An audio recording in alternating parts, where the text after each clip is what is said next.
Hello and congratulations on getting access to this video course on how to optimize your videos before making your YouTube videos live. So this is video number 1, which is the introduction to YouTube search engine optimization. So I want to first start out by saying the goal is to focus on doing the right amount of keyword research and video file automation before actually uploading any of it to YouTube.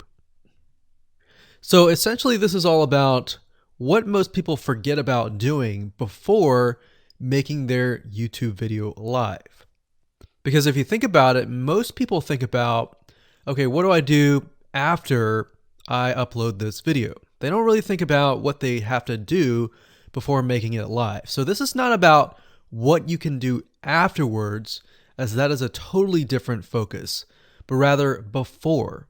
So besides simple optimization, you really need to know that YouTube ranks the videos that people watch the longest. Meaning, let's say for example that we have a 10-minute video. YouTube looks at that video. They look, yes, at the likes, dislikes, and comments, but they also look at, okay, do people actually watch most of this video? And based on, let's say, 1,000 views, how many of those 1,000 views actually watched either 50% or 100%, or how many minutes total? 1,000 times how many minutes was watched. So they really look at how long people watch the videos as a whole. Meaning the more viewers and the longer that they watch, that will get you ranked up further and further up. So instead of focusing on, spammy tactics, tons of backlinks, and all of that, our goal here is to really focus on the user experience. So what I want to do now is give you a quick overview of what's inside this video course. This is, of course, video number 1. Video number 2 is going to be about competitive research, or in other words, researching your competitors to kind of get a better idea of why YouTube is ranking those videos. Video number 3, we'll talk about highly searched keyword terms and how you can find those for your product or service or whatever you're trying to promote. Video number 4, we'll talk about your title and your description. Video number 5, we'll talk about video file optimization. So we're going to optimize the actual file because each file has essentially information in it. And of course, video number 6, we'll talk about why your thumbnail is important and how to make it professional and good looking. And video number 7, we'll talk about video length and why that matters. We talked briefly about it just now, but I'm going to dive in deeper in that video. And of course, last but not least, I'm going to give you a secret tip on how to outrank your competitors in video number 8. So before we get started, I want to talk about what you need to have in hand. You're definitely going to need your product or service and an idea of the niche that you're targeting. You also need to have a video that is ready to be uploaded. And with that said, let's move on to video number 2. Hello and welcome back. This is video number 2. So let's talk about competitive research. You see, the best way to understand how you can rank better is to know what is already ranking in your niche or your market. So what we want to do here is we want to analyze the videos that are on the top. And I want you to specifically look at what titles, what descriptions are they using, and what thumbnails are they using that are eye-catching. And what is the user experience like when you click through those videos? So let's go ahead and do some competitive research. So for the sake of making sure that we find YouTube videos that actually relate to promoting a product, what I want to do now is just to pick a product out of the blue and let's take a look at YouTube. So one product that I've been using for a while now, which has been really, really awesome, is called the Instant Pot. It's basically a pressure cooker that cooks food at a really fast rate. So what we're going to do is we're going to hop on over to youtube.com and we're going to type in Instant Pot and see what we get. So I'm not going to click enter just yet because I'm interested in getting an idea of what kind of potential keywords that we could rank on, or what potential videos that we can create. And we'll talk more about this in the next video. But for now, let's just do some basic keyword brainstorming and then, of course, do some competitive research. So Instant Pot, we got Instant Pot recipes, we got Instant Pot ribs, Instant Pot roast. So let's just click here and see what we get. Now we can see how to use Instant Pot has 316,000 views right here. Instant Pot chicken, top 6 easiest things to cook in your Instant Pot. Perfect for beginners. All right. So let's just take a look at the top 3. So let's go ahead and open those up. And let's analyze them. So the first one is this one here. And let's pause the video. We'll skip the ad. All right.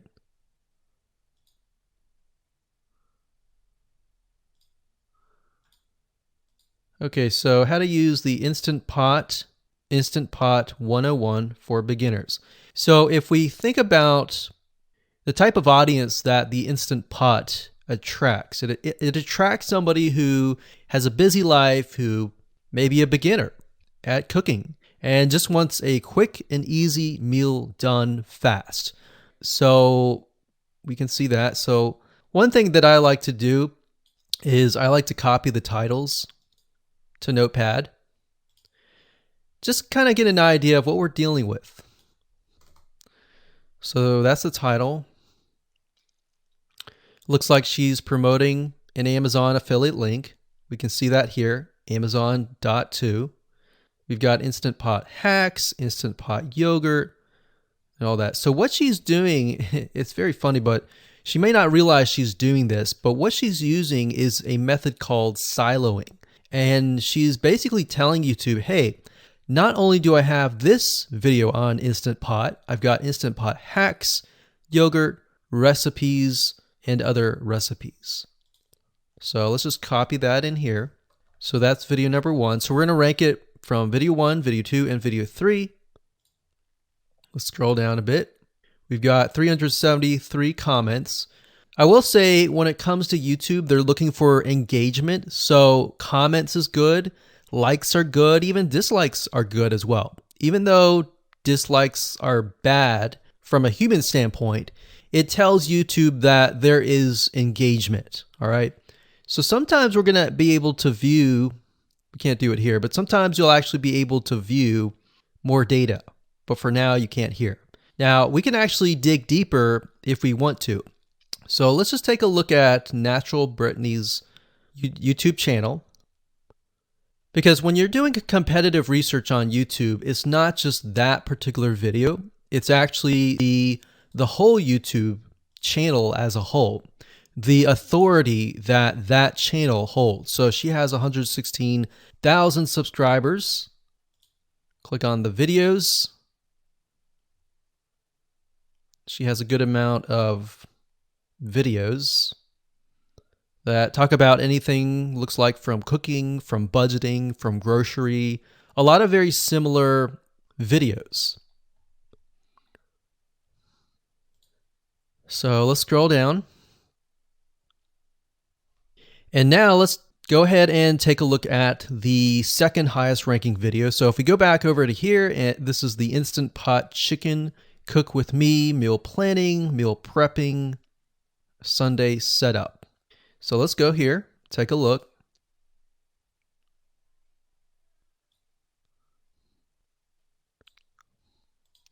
Okay, let's see here. So it's a 20-minute video, all right? And it has 658 likes, 5,000 views. If we take a look at this video here, this has 320,000 views and 7,000 likes. Now, notice how it says 13 minutes here, and notice how it says 20 minutes here. We'll go back to this later on. All right, so we'll talk more about why a certain amount of time of your video is important, why the timing is important. And why is it that this lady has only 5,000 views, whereas the other lady has 300,000, and this lady is ranked right below that lady? All right. So why is that important? And why does that correlate to the time? So we'll talk more about that later on. But for now, let's just do competitive research. We're not trying to figure things out right now and go from there. So if we take a look at the description, it says cook with me as I try a new recipe with Instant Pot. So the description contains the keyword.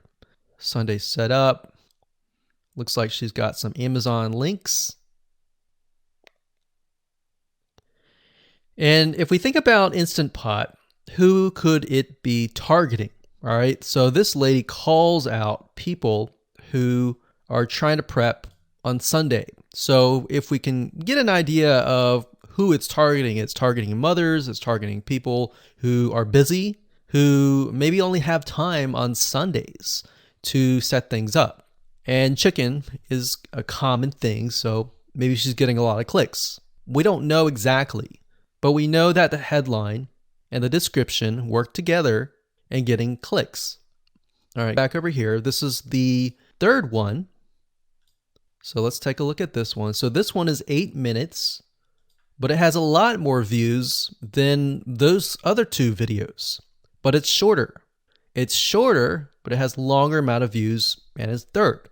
It's got 11,000 likes and 633 dislikes. If we scroll down, we can see that it has more comments than the first one. So why is it that the first one is number one and this one is the third one and it has more views and more comments? Well, we don't know exactly why, but I have a hunch as to why that is, which we'll talk more about ranking and what Google and YouTube is looking for later down the road. So that's that. Let's just copy that title. And I'm going to go ahead and pause this video and we'll copy and paste that information to the notepad. Okay, so I went ahead and copy and paste the information. So this is video 1, this is video 2, and this is video 3 down below. So let me make this bigger. So we have this information. So as we're kind of analyzing the competitor, we want to save this for later, but can you kind of see a similarity here? So this is calling out the target audience. This is calling out the people who are busy essentially. And top 6 ways, top X ways, top certain number ways is always a good title. So perfect for beginners. So if you can imagine, we already see that this title has beginners. This one's calling out perfect for beginners. And this one essentially is calling out people who are busy. So it's a target audience. So that's key. So having this in hand gives you a better idea on what potential titles and descriptions that you can have. Now, you can do some deeper dive competitive research using specific tools. And one specific tool is called Social Blade. So that's socialblade.com, as you can see here. And I like to use this to kind of get a better idea of the YouTube channel as a whole. Because what you're trying to figure out is, did this person rank because their channel as a whole has a lot of traffic? Or did this person rank simply because of the titles and the description? So there's many factors that come involved, but let's take a look at Naturally Brittany. So let's go ahead and copy this. And you basically want to come here and type in the username of the YouTube channel. So we'll go ahead and click this here. Okay, so we can see here that this is Naturally Brittany, 116,000 subscribers. She's got 19 million video views. So that kind of gives us an idea of how easy it is to break through. Is it easy? Is it going to take a little bit work or what? So let's just go ahead and open her up, and let's do the same thing with the other videos. So this one is marriage and motherhood. You got that here. So she has 7 million video views. So it's about half of what we saw earlier. And this one is called Six Sisters Stuff. And this one has about 9 million video views.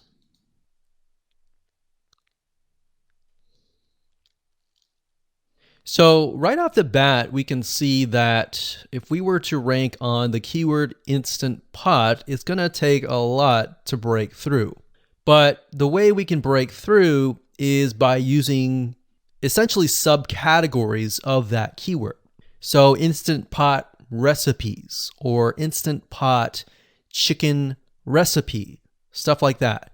So we can see that each one of these has about 100 to 200,000 subscribers.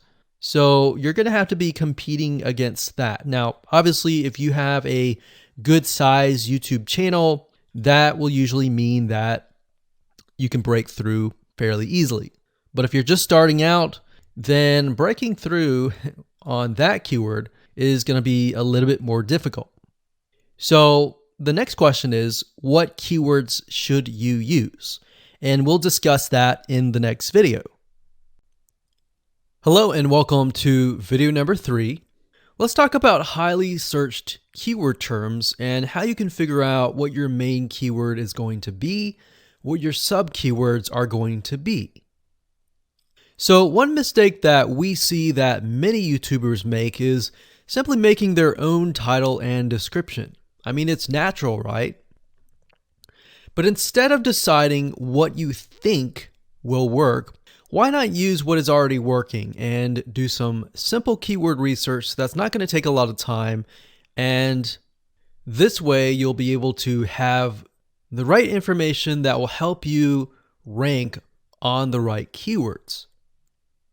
Now the big question is, well, how do I find these keywords? So the best way to find highly searched keyword terms is to look at the Google suggested keywords. And they are suggested for one reason, because they are used a lot. So let me show you how to find them and what they look like. Okay, so from analyzing the previous videos with the top 3 videos to kind of get an idea of what the titles were, what the descriptions were, if we look at the 3 and we refer back to this, the question is, what are the commonalities between the titles? Obviously the keyword Instant Pot, but we also notice that the top one and the third one, they all have the keyword beginners. So beginners in Instant Pot. Instant Pot for beginners, all right? So if we go back up here and we go to youtube.com and we type in Instant Pot, what do we get? So when you have a drop down like this is what we call the suggested keywords. And you'll see this in Amazon.com, you'll see this in Google.com and other major search engines. And what this is high demand and highly searched keyword terms. So in other words, if a lot of people are searching for these keywords, then they'll show up in the drop down menu. Right? So Instant Pot chicken happens to be a very highly searched term. And take a look at this. This one is related to Instant Pot chicken. So that means there's a lot of people searching for Instant Pot chicken. And that might be why this second video is ranked so high. Let's scroll down and take a look. So as we're scrolling down, I also want you to kind of keep an eye on the thumbnails because the thumbnails are key. So we got top 6 easiest things to cook in your Instant Pot. And I'll say, as an Instant Pot user, I really didn't know what recipes were out there that would fit the Instant Pot. Because the Instant Pot, the way it cooks is it pressurizes the food, and you need a little bit of liquid inside it to pressurize. So what I was doing is I was looking for recipes that were specifically made for the Instant Pot. So a lot of these people that are coming here, they don't know. They're just looking for recipes. So the 30 Instant Pot recipes gives people an idea. Oh, okay, I've got 30 recipes that I can pick and choose from. So if you scroll down, it says Instant Pot Ultra. All right. So if we go back here, so Instant Pot Chicken is definitely a top one. Instant Pot Spaghetti, how to use an Instant Pot. Instant Pot Cheesecake, Yogurt, Pho, Beef Stew, Whole Chicken, Rice, and Instant Pot Pot Roast. So these are highly searched keywords. Now let's hop over to Google and see what we get. Do we get the same thing? Do we get something different? So if you go to Google and you type in the same thing, Instant Pot, we can see that we've got Instant Pot recipes, Instant Pot chicken. So notice that the chicken and the roast beef or the pot roast seem to appear both in Google and in YouTube. So whenever you see that, that's a good sign, because you got to understand people searching in YouTube are very different than people searching in Google. They don't show the exact same thing. But if they do, that gives you an idea that if you rank on that term, that you will be able to get traffic from Google and YouTube. Okay, so let's go back here. So Instant Pot Chicken. So let's just do a search and see what we get. So another place to find the Google suggested keyword terms is to scroll all the way down to the bottom. So there we go. So Instant Pot recipe. Now these are specifics, all right? These are searches related to Instant Pot. So people are looking to buy Instant Pot Amazon.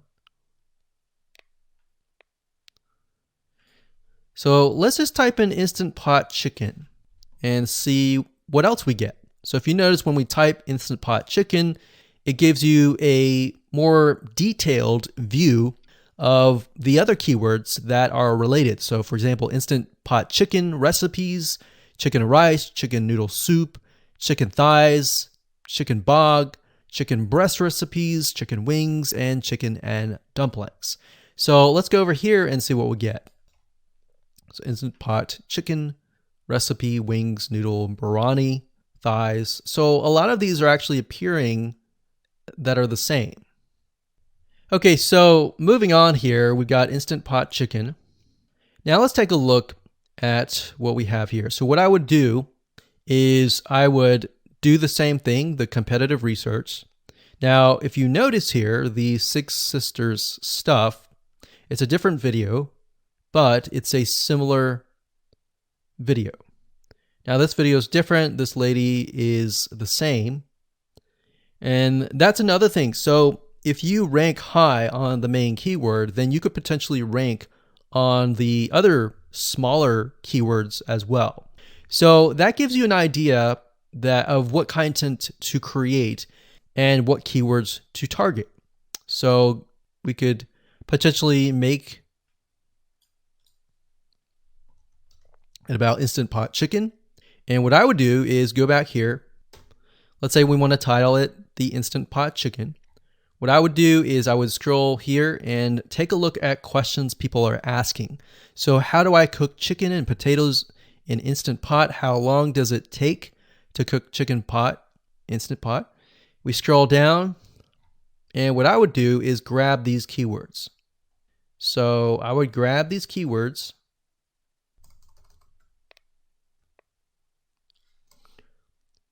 So what we want to do is we want to have a main keyword, and then we want to have sub keywords. So the main keyword here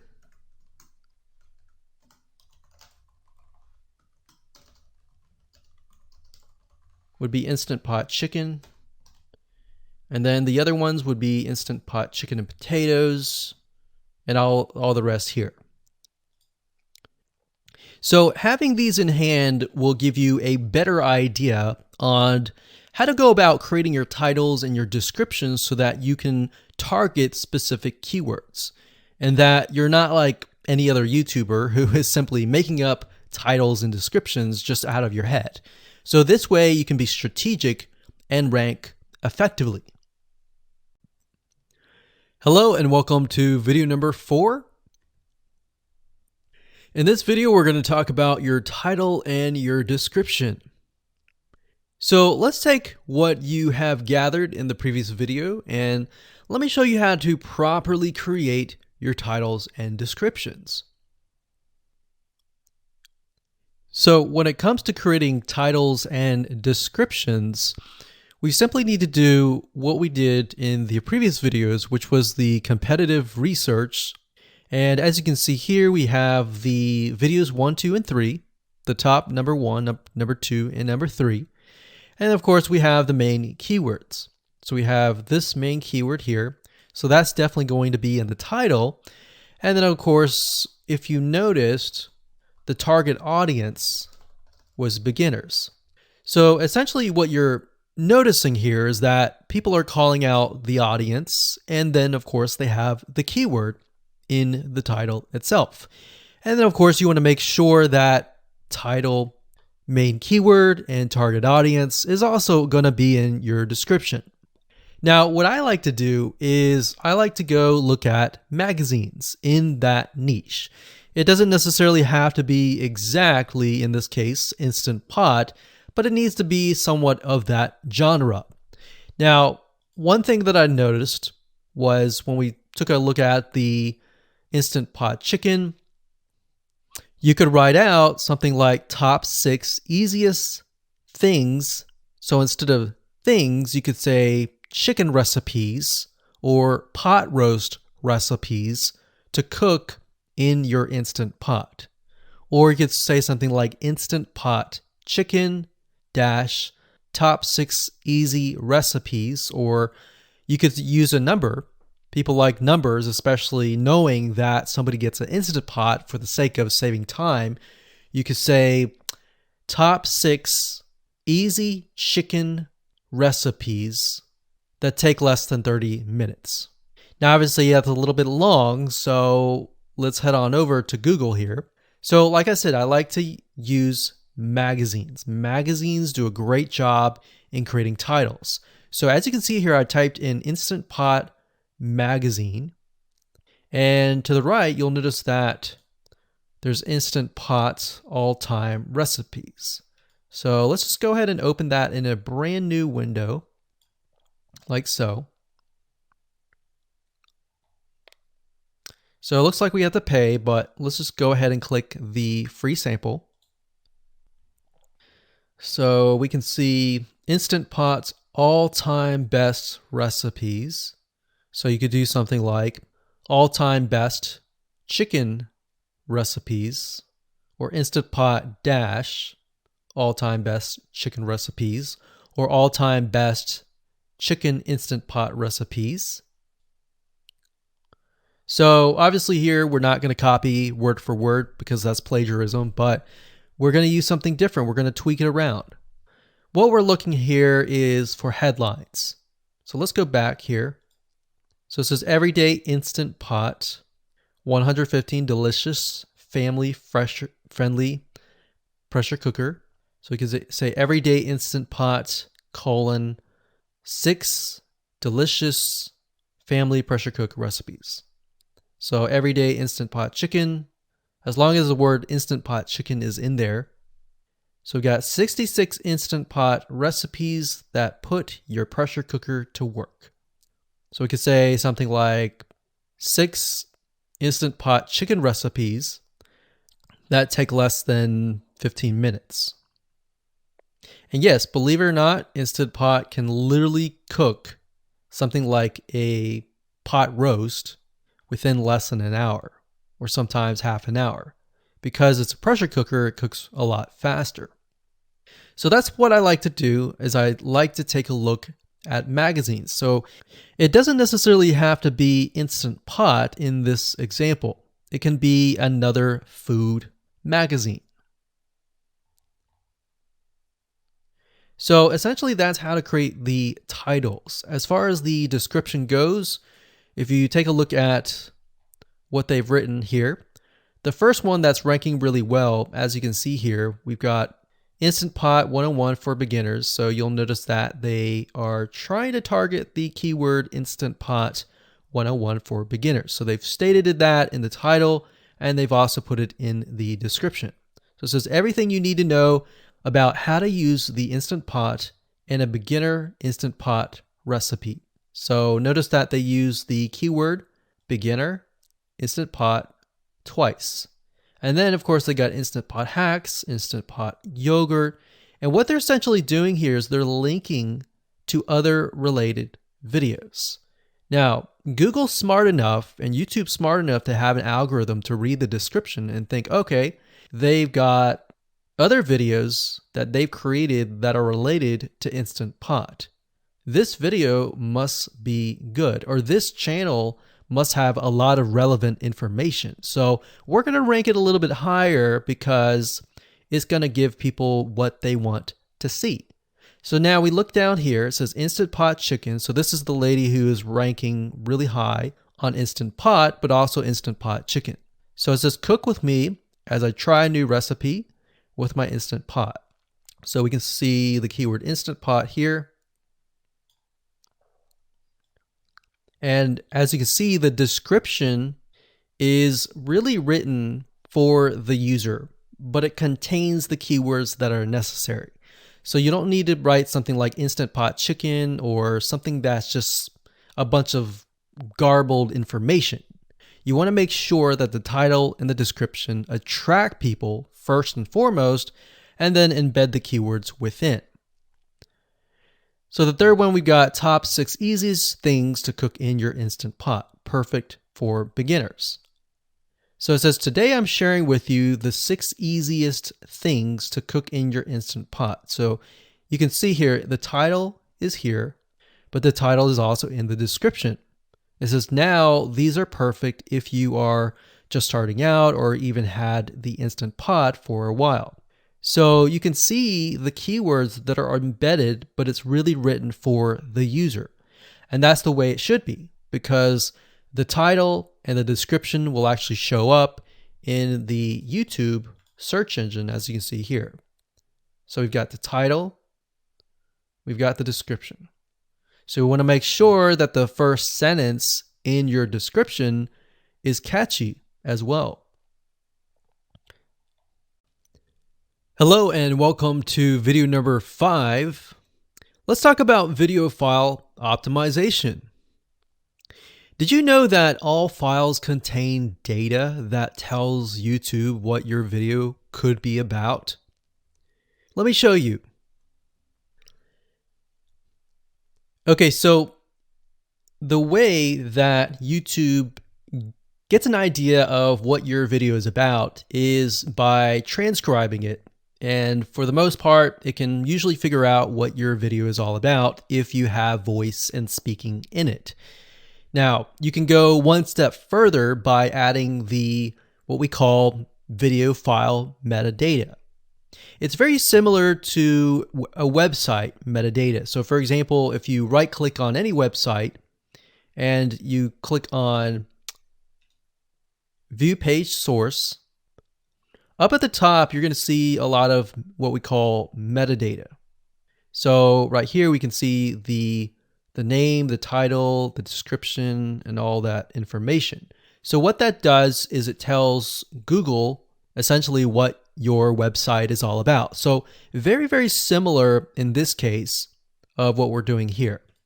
So what we're doing here is we are taking the video file that you have created and embedding it with more information. So besides the title and description, YouTube will be able to read the metadata inside of your video. So it'll make a little bit more sense when I show it to you. Now, it's really hard to find software out there that allows you to embed metadata except for a few. So one of them is called Video Converter by Wondershare, and that is videoconverter.wondershare.com. That's videoconverter.wondershare.com. So if you go here and you go ahead and download up at the top, you will be able to embed metadata. In fact, we're going to be using that for this particular video.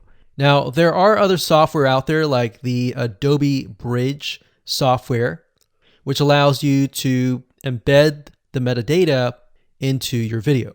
Now, the reason why I'm using Wondershare is because I feel like it's a lot easier to use. So if you go ahead and download this, we're going to open this here. And what I did was I clicked Add Files, and I chose the file.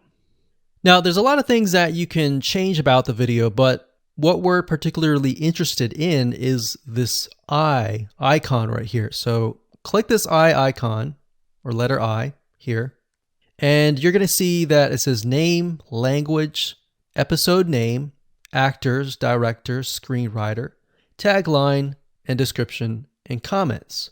So what I recommend is you try to complete this as much as you can. So episode name, actors, so that would be whoever is in the video, the director, the screenwriter, which could be you, and then the tagline.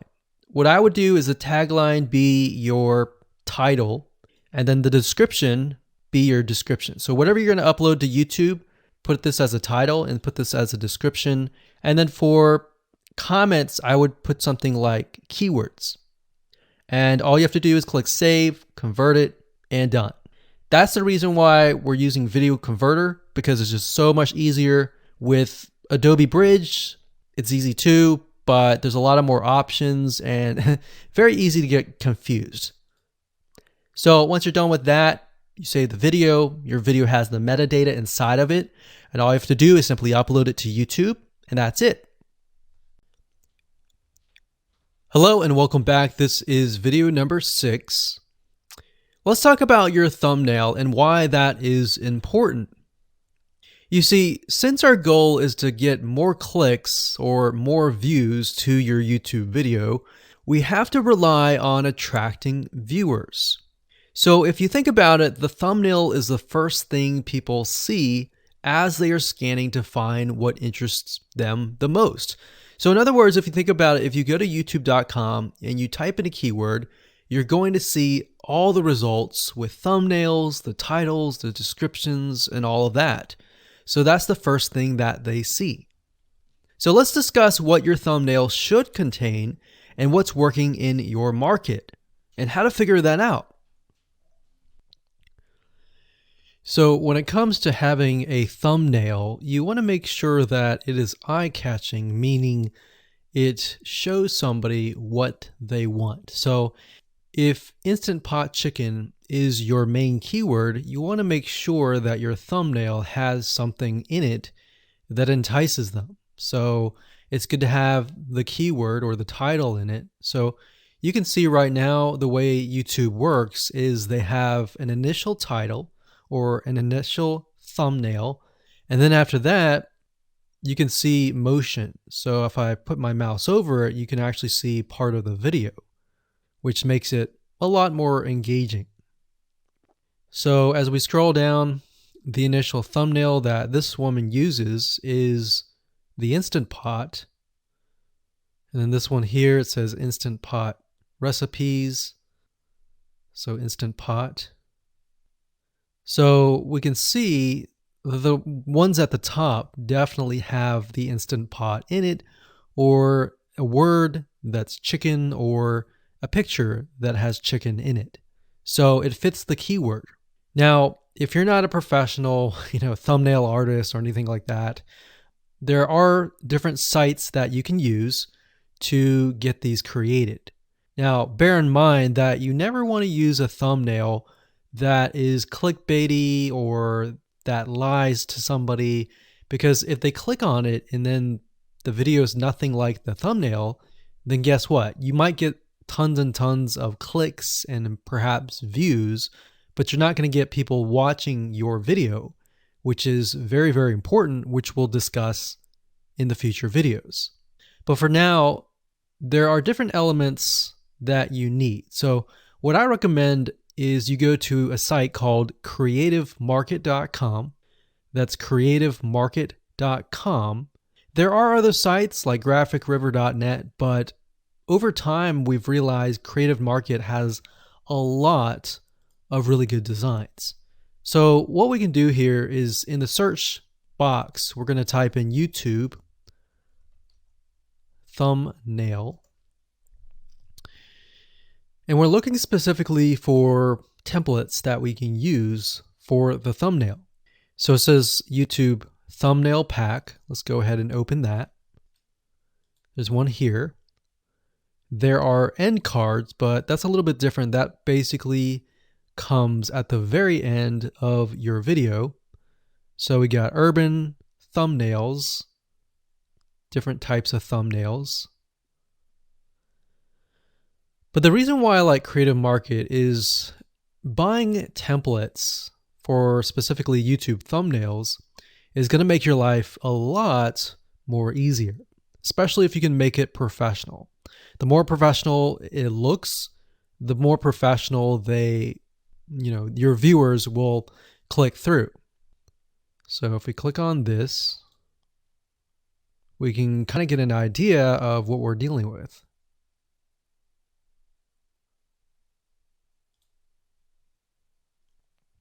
And here's more thumbnails here as well. Now, over time, we've realized with YouTube thumbnails, more and more designs are becoming minimalistic, meaning it's not too fancy, but it's got just enough information to tell the person what it is all about. So it could have text, it could have pictures, but you really need to know what your YouTube video is about before you can create your thumbnail. In fact, I recommend that you create your YouTube video first and then you create your thumbnail so that you can make sure that you attract the right person. Now, what we found a little bit of a technique is to create a thumbnail that is related to essentially the end, meaning if you're creating an Instant Pot chicken recipe, you might want to show the chicken already cooked. So essentially what people get if they click through. So that way people think, oh, okay, this looks really nice. I'm going to click through. And they're more likely to actually watch all the way through to the end. And that's what we want. We want people not to just click through, but to watch all the way till the end. And that's actually going to help us with the ranking. Hello and welcome to video number 7. Let's talk about video length in more depth. So the big question is, how long should your video be? While yes, most folks have said that your video should be short due to attention span, and that's something that we've talked about in the past, and that definitely worked in the past, and that still is true that people's attention span are short. But today, in terms of YouTube, your video length should be longer, and here's why. Did you know that YouTube ranks your video based on how many minutes your viewer watches? We talked briefly about this in video number 1, but I want to talk about why that is the case. Statistically speaking, most people that we have found, based on statistics that we have seen in YouTube, most people watch about 50% of a video. Even the people that are interested in a video, they watch 50% of a video. So if that, in this case, is a 5-minute video, an average viewer is only going to watch about 2.5 minutes. Now, here's why that is important. If you're competing against someone who has a 30-minute video and their viewers watch 15 minutes, which is about 50%, well, guess what? Even if they can have less viewers than you, they're going to beat you because they have a longer video. So if you got the 2.5, they've got the 15 minutes, they can send less people and still beat you. And YouTube will favor them in the end. Now that, of course, is assuming that the views are legitimate and people are actually watching. And that's why user experience is so important. So to give you some real life practical application, let's hop on over to YouTube and I'm going to show you proof that this works. Okay, so let's take what we learned and what we just discussed and apply it to some real life practical application. So if we head on back over to youtube.com, we type in the keyword Instant Pot recipes, we can see this one, and this one. So let's go ahead and open these up. So we got this one, and this one. So that's 1, 2, and 3. The first one has about roughly 8 minutes or 9 minutes. We'll say 9 minutes. The second one has about 27 minutes. And the third one has about 20 minutes. Okay. So essentially the second and third have about double the amount of time. So like we talked about, most people watch about 50% or less, and then they quit. That's the average, right? So if that's the case, this person here, even though they have more views, see that? 800,000 views, even though they have more views, they're competing with somebody with a 30-minute video. Essentially, it's 27 or 28, but close to 30. So if we round that, we'll just say this is 10, this is 30, and this is 20. All right, so let's keep it at even numbers. So if that's the case, there's 4 minutes here, 15 minutes here, and 10 minutes here. So this means that the person with the less amount of minutes, they're going to need a lot more views and a lot more people watching it.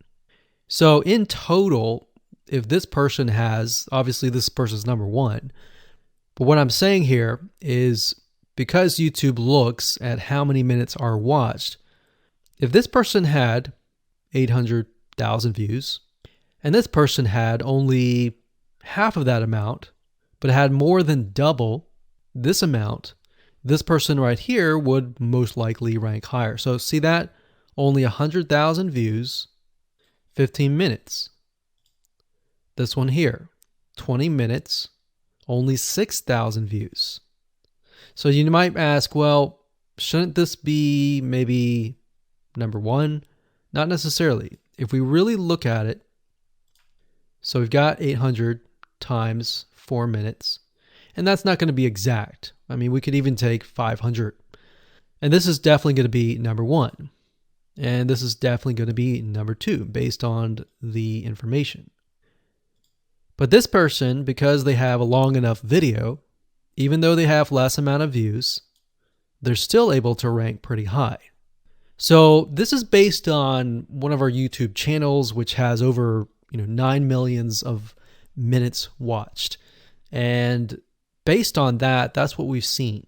Now, there's other factors like likes, dislikes, comments, and other things like that, titles and descriptions. But that's a big, huge ranking factor because it legitimately tells Google and YouTube, hey, this YouTube video is legit. Not only people are clicking on it, they're actually viewing it. And they're viewing at least about 50% on average. So that's why the video length is important. Now, you don't want to make a long video just to make a long video. You might want to make a video that has really good content. And that's the goal. It's not based on spammy backlinks or anything like that. It's based on providing real value. Hello and welcome to video number 8. So just want to say congratulations on reaching the end of this video course. We're going to talk about a secret tip that you can use to outrank your competitors. So we briefly talked about why having a longer video was important, right? So one secret tip that we can give you is that what we have found that works is the following. Longer videos in the sense of live streams, which means you get on YouTube and you talk to people live. You have webinar replays and videos where people expect them to be longer. So in other words, people are expecting these to be longer. If you make a normal video that people expect to be 5 minutes and you make it an hour, then you're not really going to hit that 50%. But when you have a live stream or a webinar replay, usually people typically expect it to be at least 1 hour. So because people expect it to be 1 hour or longer, they expect to take time out of their busy schedule to actually watch your longer video. And what we found is these work really well compared to the average video. So let's discuss what you need to do in terms of software or even web applications that you need to create live streams and webinar replays. So in order to create a YouTube live stream, you're going to need to have a broadcasting software. There are many. You can go to YouTube and type in live stream, how to set it up, and there's a lot of videos on that. But this is one particular one that we have used and that has worked really, really well for us. It's called Open Broadcaster Software, and it's free, best of all. And that is located at obsproject.com. So as you can see here, there is versions for Windows, Mac, and Linux. So it's simply as easy as downloading and you can start streaming. So the reason why you need this software is basically what it does is it connects to the YouTube live stream system. And when you're ready, you click record and you're good to go. Now, I'm not going to go in depth on how to use this product just simply because there are so many different options and so many different ways of using it. Now, like I said, the tip is when outranking your competitors to have longer views. This is good for kind of a face-to-face talking head type long video. Now, if you want to use a camera, you can do that. If you want to do something like screen capture, meaning you're going to show your screen, then you're going to want to use something like GoToWebinar. And you can go to gotomeeting.com/webinar to do that. Another tool that we have used, which as of now, it is free, and who knows, it could change. So GoToWebinar does cost money, but it's a nice way to kind of engage with people. So this is the route that I would go if you are engaging with people. If you're not engaging with people and you're simply doing screen capture, there is a tool called Use Loom. Let me show it to you. So useloom.com. Loom is essentially a Chrome plugin, and what it does is it allows you to record your screen. It's super easy to use. In fact, it's super, super fast. It's so fast that you can literally start recording, and within seconds when you're done, you'll have the video in hand. And you can download the actual video file to your computer really fast. So those are the three options that I would go to, and really depends on the avenue that you want to take. So like I said, create a longer video, but just don't create any content. Make sure that the content is valuable, because you want to make sure that people watch all the way through, or if not, watch at least 50%.